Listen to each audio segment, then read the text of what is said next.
Hello friends, आप सभी को नमस्कार। मैं हितेश कुमार एक बार फिर से आप सभी का ज्ञानकोश यूट्यूब चैनल में स्वागत करता हूं। आज है 8 नवंबर और 8 नवंबर से जितनी भी करंट अफेयर्स बनेंगी वो हम आज की वीडियो में पढ़ेंगे। इस वीडियो का पीडीएफ जो है वो आपको ज्ञानकोश यूट्यूब चैनल के डिस्क्रिप्शन में मिल जाएगा, या ज्ञानकोश नाम से ही टेलीग्राम चैनल भी है और फेसबुक पेज भी है, आप लोग कहीं से भी डाउनलोड कर लीजिएगा। तो चलिए शुरू करते हैं आज की कुछ महत्वपूर्ण करंट अफेयर्स। बात करते हैं पहले प्रश्न की। तो सबसे पहले तो यही है कि 10 उपग्रहों के साथ प्रक्षेपण यान PSLV C49 जो है वो लॉन्च किया गया है। अब जो ये प्रक्षेपण यान PSLV C49 लॉन्च किया गया है, ये किसके द्वारा लॉन्च किया गया है? तो ये लॉन्च किया गया है इसरो के द्वारा। इसरो अर्थात भारतीय अंतरिक्ष अनुसंधान संगठन, हिंदी में इसकी जो फुल फॉर्म है, इसका जो अभिप्राय है इसरो का वो ये है कि भारतीय अंतरिक्ष अनुसंधान संगठन, इसके द्वारा ये प्रक्षेपित किया गया है। कहां से प्रक्षेपित किया गया है? तो आपको पता है कि भारत में जो यान प्रक्षेपण का केंद्र है वो है श्रीहरिकोटा में सतीश धवन अंतरिक्ष केंद्र। सतीश धवन अंतरिक्ष केंद्र जो कि श्रीहरिकोटा आंध्र प्रदेश में है, यहां से ये लॉन्च किया गया है। बात करते हैं कि जो PSLV है, PSLV का ये 51वां मिशन है, 51st जो मिशन है वो ये मिशन है PSLV का। अब आपको मैं एक बात बताऊं कि PSLV की जो फुल फॉर्म है बहुत इंपॉर्टेंट है, क्योंकि बहुत बार एग्जाम में पूछी जाती है PSLV की फुल फॉर्म। अब PSLV की जो फुल फॉर्म है वो पढ़िएगा कि polar satellite launch vehicle.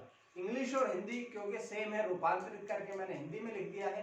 Polar satellite launch vehicle जो है वो PSLV की फुल फॉर्म है। इसके साथ साथ हमने यहाँ पर देखिएगा ऊपर हमने पढ़ा था इसरो के बारे में हिंदी में तो पढ़ लिया था कि भारतीय अंतरिक्ष अनुसंधान संगठन, लेकिन अगर इसकी फुल फॉर्म आएगी तो इंग्लिश में आएगी, तो इंग्लिश में आप लोग कैसे करेंगे? इसरो अर्थात Indian space research organisation, Indian space research organisation, ये है इसरो की फुल फॉर्म। बात करते हैं कि इसरो की स्थापना कब हुई थी, क्योंकि इसरो के द्वारा ये लॉन्च किया गया है।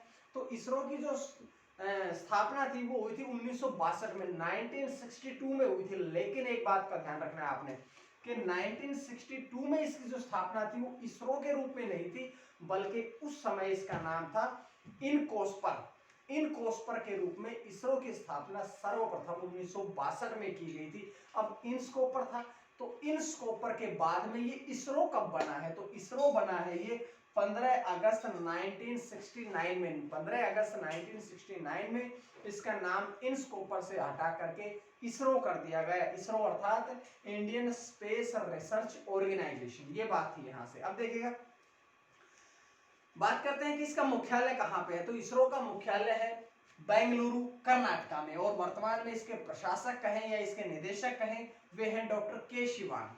तो ये जानकारी पूरी की पूरी हमने यहां से पढ़ी है। आप लोगों से मैं बार बार कहता हूं कि जितनी भी लाइनें मैं लिखता हूं हर लाइन में एक प्रश्न छुपा रहता है, और बहुत बार तो ऐसी लाइनें होती है जहां पर दो दो प्रश्न छुपे होते हैं। जैसे आप लोग दूसरी लाइन देख लीजिएगा, श्रीहरिकोटा में कौन सा केंद्र है? सतीश धवन अंतरिक्ष केंद्र है। ये कहां पे है? तो आंध्र प्रदेश में। तो कई बार ऐसे प्रश्नों से भी जानकारियां मिल जाती है, ठीक है। तो जितने ज्यादा मैं लाइनें लिखूंगा उतने ज्यादा ही आप लोगों के क्वेश्चन जो है वो सॉल्यूशन हो जाएंगे। अगला प्रश्न है कि ओपेक इंडिया संवाद की चौथी बैठक का आयोजन किया गया है। ओपेक जो इंडिया संवाद है इसकी चौथी बैठक का आयोजन किया गया। बात करते हैं कि जो ओपेक है, मैं पहले आपको ये प्रश्न क्लियर करता हूं, फिर ओपेक के बारे में बताता हूं। ओपेक की अगर हम बात करें, इसकी अध्यक्षता किसने करी? तो इसकी अध्यक्षता करी है, इस बैठक की जो चौथी बैठक हुई है ना, इस बैठक की अध्यक्षता करी गई है ओपेक महासचिव, ओपेक के संगठन के जो महासचिव है मोहम्मद सानुसी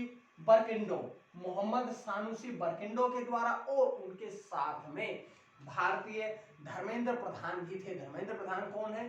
तो आपको मैं बार बार कहता हूं, जब भी मंत्री का नाम याद आए तो आप उसके मंत्रालय को पढ़ेंगे, जब भी मंत्रालय का नाम आएगा तो उससे संबंधित मंत्री को पढ़ेंगे।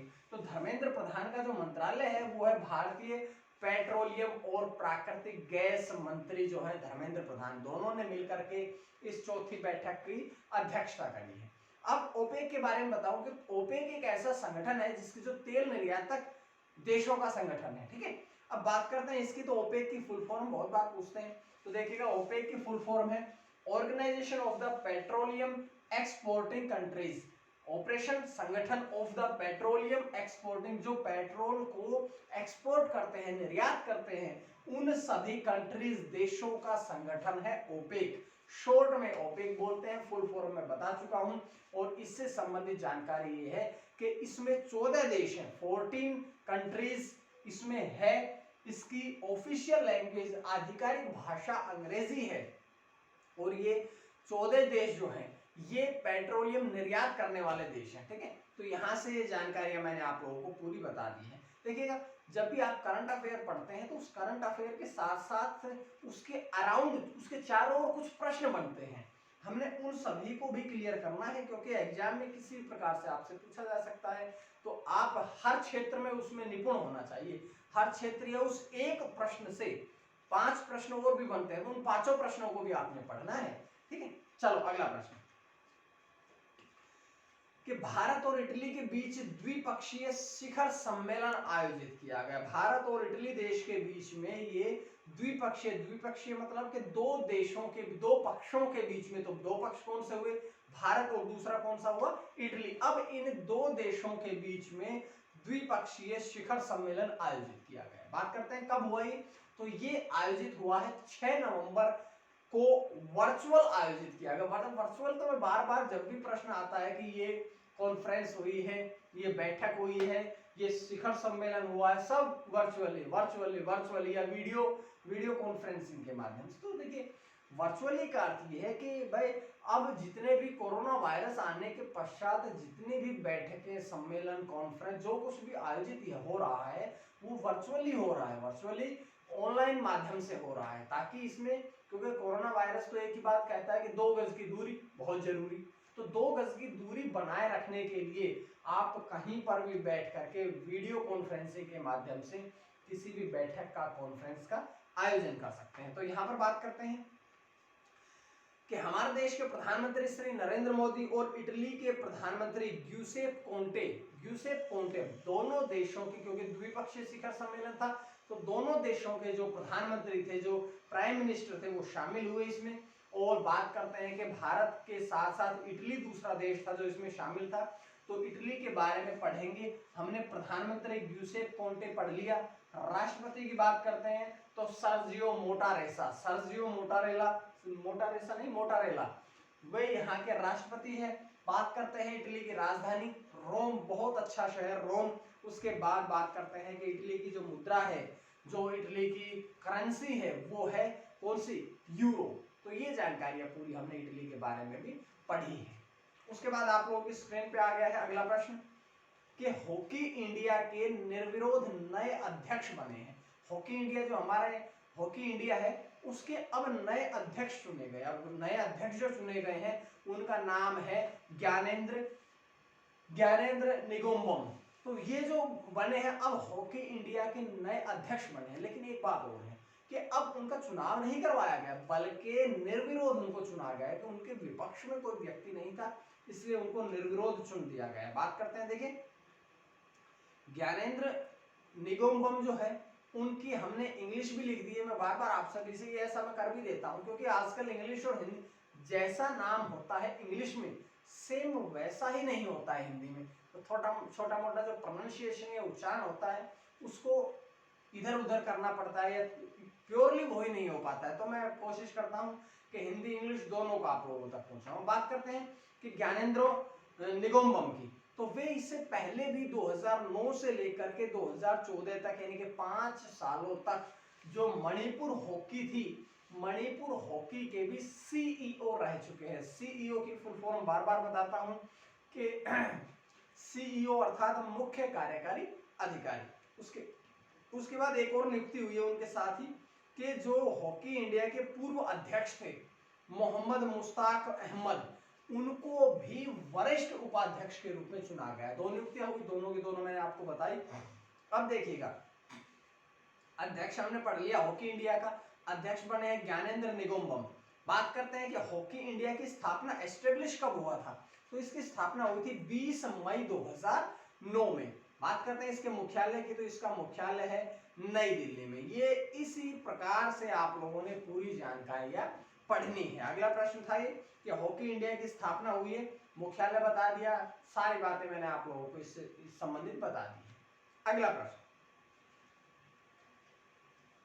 प्रश्न है कि सिस्का ग्रुप के ब्रांड एम्बेसडर बने हैं। सिस्का ग्रुप आप लोगों ने देखा होगा, Syska LED lights, Syska fans, Syska table fans, Syska table lamp, बहुत से आप लोगों ने चीजें देखी। तो उन्हीं के अब सिस्का ग्रुप के ब्रांड एम्बेसडर बने हैं कौन? अब बने हैं अभिनेता राजकुमार राव। अभिनेता राजकुमार राव जो है वो सिस्का ग्रुप के अब इंडिया में ब्रांड एम्बेसडर बने हैं। एक प्रश्न और बताता हूं कि अब जो सिस्का जो है, अभिनेता राजकुमार राव जो है वे सिस्का की एलईडी और फैन सेगमेंट जो है, एलईडी और फैन सेगमेंट के का प्रचार करेंगे, क्योंकि ब्रांड एम्बेसडर का मतलब यही होता है कि वो जिस ब्रांड के एम्बेसडर बनाए गए हैं वो उस ब्रांड का प्रचार प्रसार करें। तो अब वे एलईडी और फैन सेगमेंट का क्या करेंगे? प्रचार प्रसार करेंगे। और सिस्का के बारे में मैंने वैसे बता दिया है पूरा कि सिस्का जो है आप लोगों ने देखा होगा, घरों में लाइट्स आती है, घरों में ट्यूब लाइट्स आती है, घरों में लैंप आते हैं, घरों में टेबल लैंप आते हैं, बहुत सी एक इलेक्ट्रिक जो चीजें हैं, इलेक्ट्रिक से संबंधित कंपनी है। ऐसा कहें कि जो फास्ट मूविंग इलेक्ट्रिकल गुड्स हैं, जो फास्ट मूविंग इलेक्ट्रिक सामान है, इसकी निर्माता कंपनी है सिस्का ग्रुप।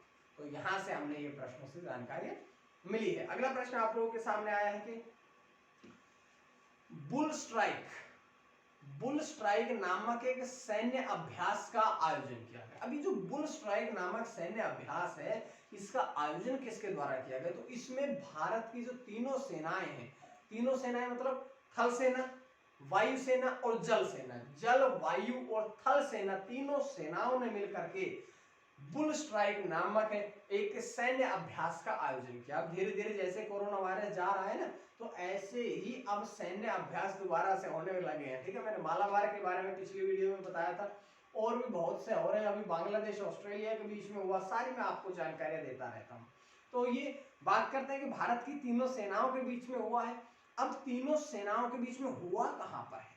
तो ये हुआ है निकोबार ग्रुप ऑफ आइलैंड्स के टेरेसा आइलैंड में। ग्रुप जो निकोबार ग्रुप ऑफ आइलैंड है, जो अंडमान निकोबार है ना, भारत के नीचे की तरफ में आपने मैप में देखा होगा, जो भारत का नक्शा मैप आता है उसके नीचे अंडमान निकोबार ग्रुप द्वीप समूह आता है। तो ऐसे में जो निकोबार ग्रुप ऑफ आइलैंड्स है, जो टापुओं का, जो द्वीपों का, जो आइलैंड्स का जो ग्रुप है, उसमें से ही एक आइलैंड टेरेसा नामक आइलैंड पर यह आयोजित किया गया है।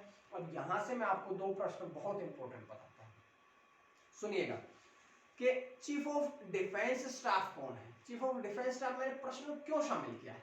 देखिए, अब पहले बताया कि तीनों सेनाओं के विशेष बलों ने इसमें भागीदारी करी है। तीनों सेनाओं के सेनापति अलग, लेकिन एक है भारत के सीडीएस। अगर आपने पूरी सीडीएस की वीडियो भी मैंने पूरी बनाई थी, जिसमें ड्रेस के बारे में बताया था, पूरे उनके कार्य क्या है वो बताए थे, कब से कब तक उनका कार्य रहेगा, पूरी जानकारी मैंने आपको उस सीडीएस की वीडियो में दी थी, जो कि डिस्क्रिप्शन में आपको वो वीडियो मिल भी जाएगा, उसका लिंक। मैं आपको बताता हूं कि सीडीएस का कार्य क्या है। जो भारत का सीडीएस है, या ऐसा कहेंगे जो पहला सीडीएस है, सीडीएस मतलब चीफ ऑफ डिफेंस स्टाफ, जो भारत का पहला सीडीएस है वो है जनरल बिपिन रावत।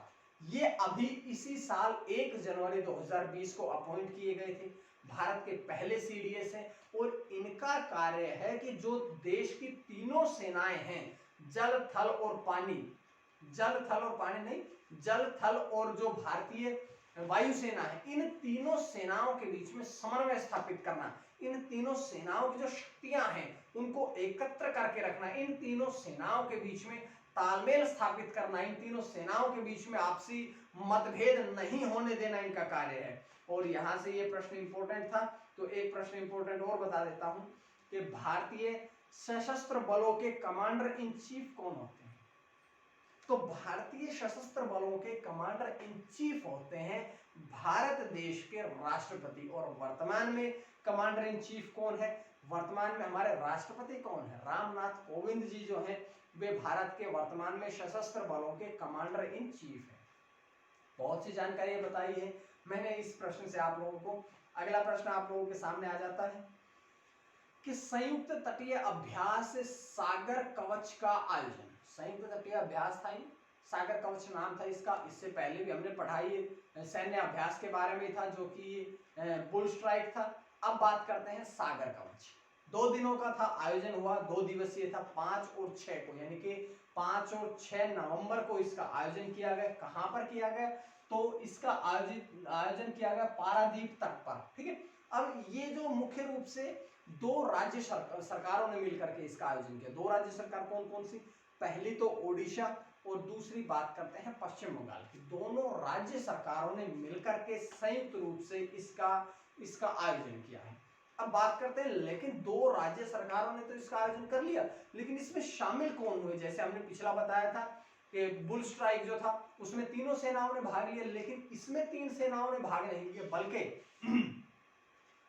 भारतीय नौसेना, भारतीय तटरक्षक यानी कि कोस्ट गार्ड, ओडिशा पुलिस समेत भारत की 10 पुलिस फोर्स ने या 10 विभागों ने मिलकर के इसमें शिरकत करी है, इसमें भाग लिया है।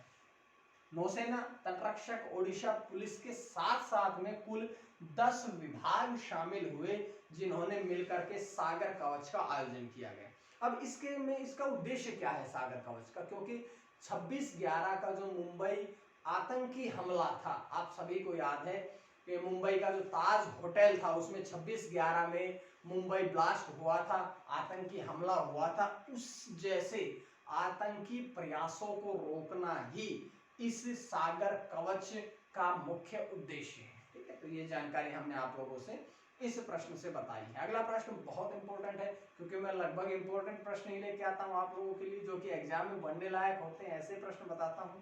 अगला देखिएगा,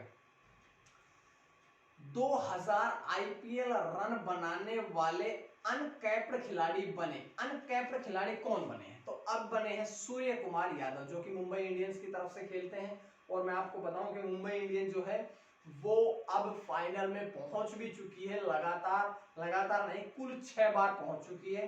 तो सूर्य कुमार यादव जो है वो पहले ऐसे क्रिकेटर हैं जो 2000 रन बनाने वाले आईपीएल में पहले ऐसे क्रिकेटर हैं जो कि अनकैप्ड है। तो मैं अनकैप्ड के बारे में बताता हूं आपको। अनकैप्ड का मतलब क्या है? अनकैप्ड का मतलब ये है कि जिन्होंने अभी तक T20 मैच की कैप नहीं मिली है। कैप नहीं मिली है मतलब कि एक भी उन्होंने अभी तक T20 मैच नहीं खेला है, लेकिन 2000 रन उन्होंने T20 आईपीएल में बना दिए हैं। अब देखिए अगली लाइन में लिखा भी है कि उन्होंने अपने अंतरराष्ट्रीय T20 पदार्पण मतलब मैच खेलने से पहले ही 2000 रन बनाए, ऐसे पहले खिलाड़ी बने हैं। उसके बाद बात करते हैं कि अंतरराष्ट्रीय क्रिकेट में पदार्पण किए बगैर ही उन्होंने 2000 रन तो बनाए ही, 2000 रन के साथ साथ में 100 आईपीएल मैच भी खेल लिए हैं। तो पहले ऐसे खिलाड़ी हैं जो अभी तक इंटरनेशनल T20 के लिए सेलेक्ट नहीं हुए, एक बार भी मैच नहीं खेला, लेकिन 100 से ज्यादा आईपीएल मैच खेल ली और 2000 से ज्यादा उन्होंने रन बना लिए हैं। तो ये जानकारियां थी इस प्रश्न से।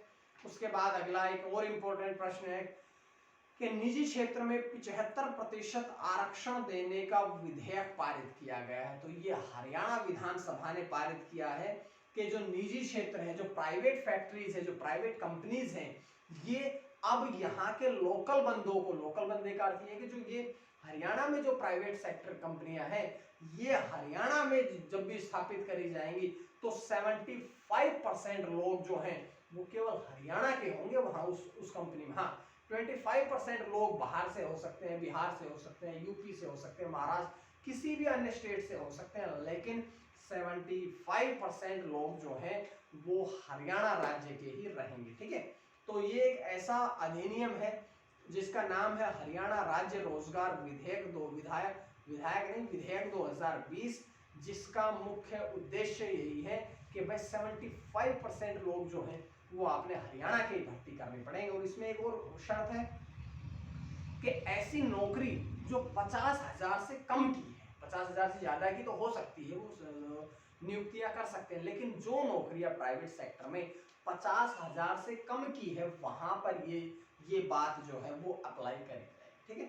और जिस क्षेत्र में वो बनाया गया है, जिस जिले में वो कंपनी बनाई गई है, उस जिले के 10% लोग केवल होने चाहिए उसमें। 10% से अलावा जो लोग हैं वो बाहर हरियाणा में ही कहीं और से लिए जाएंगे। ठीक है, तो ये बात थी जो मैंने आप लोगों से यहाँ बताई है। उसके बाद अगला प्रश्न आप लोगों के सामने स्क्रीन पे आया है कि UV360 सैनिटाइजर मॉड्यूल रोबोट विकसित किया गया है। रोबोट एक विकसित किया गया है जिसका नाम है UV360 रोबोट। अब ये कहां पर किसके द्वारा पहले तो ये बनाया गया है, तो ये बनाया गया है महाराष्ट्र में कोल्हापुर के शिवाजी विश्वविद्यालय। कोल्हापुर में शिवाजी विश्वविद्यालय है जिसके द्वारा ये UV360 सैनिटाइजर मॉड्यूल रोबोट विकसित किया गया है। अच्छा, आसान सी बात थी। ये जो रोबोट है इसका वजन 20 किलोग्राम है और 20 किलोग्राम वजन होने के साथ साथ ये रोबोट मात्र 5 सेकंड में 100 वर्ग फुट के कमरे को कीटाणु रहित कर देता है। 100 वर्ग फुट के कमरे को मात्र 5 मिनट में कीटाणु रहित कर देता है। अब देखिएगा, इसका मुख्य रूप से प्रयोग, ऐसा कहा गया है कि इसका मुख्य रूप से प्रयोग वहां किया जाएगा जहां भीड़ भाड़ वाले इलाके होंगे, और ऐसे में ही ये पहला UV360 रोबोट जो है वो नागपुर में स्थापित किया गया है। ठीक है, तो ये जानकारियां थी इस प्रश्न से। पूरी जानकारी मैंने आप लोगों को दे दी है आज की वीडियो से। उम्मीद है आप सभी को वीडियो पसंद आई होगी, और अगर आपको वीडियो पसंद आई तो इसको शेयर कर दीजिएगा। कमेंट करके अपने कमेंट के माध्यम से मुझसे बात कर सकते हैं आप। और आप लोगों से मैं बताना चाहूँगा कि हिंदी और संस्कृत TGT PGT की क्लासेस आप लोगों को बहुत जल्द शुरू करने जा रहे हैं, जो कि दिवाली के बाद से ही आप लोगों को डेली लगातार मिलते रहेंगे। ठीक है, इसका PDF आप लोग ले लीजिएगा, डिस्क्रिप्शन में मिल जाएगा। आज के लिए इतना ही। माँ सरस्वती की कृपा आप सभी पर बनी रहे। चैनल को आप लोग शेयर सब्सक्राइब जरूर कर लीजिएगा। आज के लिए बहुत बहुत धन्यवाद।